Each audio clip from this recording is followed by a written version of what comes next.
teacher. Pastor Manalo. Klaro na kung sino nga Pastor Manalo. Okay.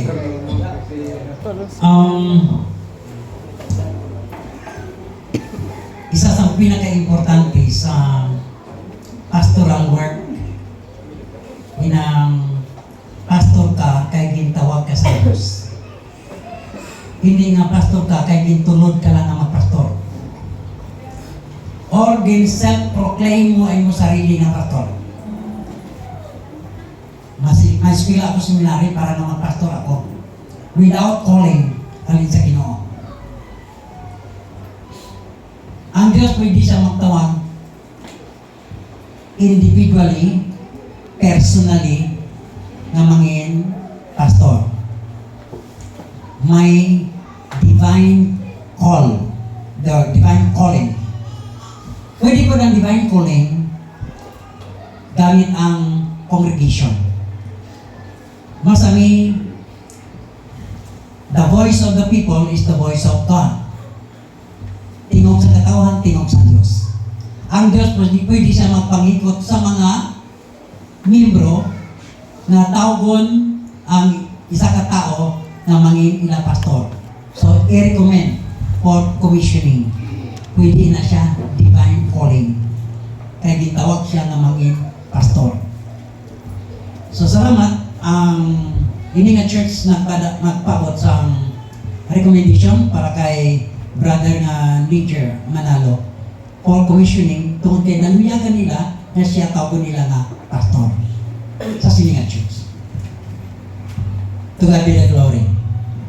Now, nagawat ang time niya sa schedule karon na tigayon. Kag luyag ko i-invite ang Bonabes, ang aton nga moderator.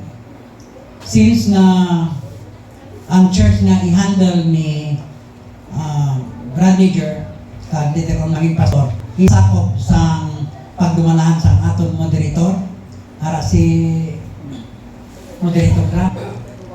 Okay, diri kita sa sulod, then luyag ko i-invite man ang isa sang ordained pastor sa association, si Pastor na Giovanni Antonio, Reverend Giovanni Antonio.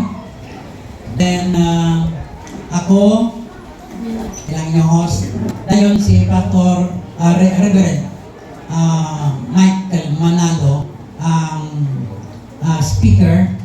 Siya tatlo kami na ordained kag ang moderator ang nakasan nga patigayon sa prayer for commissioning sa kay Brother Niger Manalo. So pwede kita sa sulo sa ubos na lang kaya napigado man sa sulo si Papa. Nagauna pray si moderator, then followed by Pastor Antonio. Ako sunod, then ang katapusan si Pastor Michael Manalo. Diretso ka na naman pagkatapos diri sa closing prayer. So may na ang sequence. So siguro dira kita sa ubos, then magalay kita sa aton hands sa aton i-commission for pastor. Then I would like to pangabay sa congregation to please rise. Pagtindog, pagupod sa pangamuyo sa aton i-commission na bilang pastor.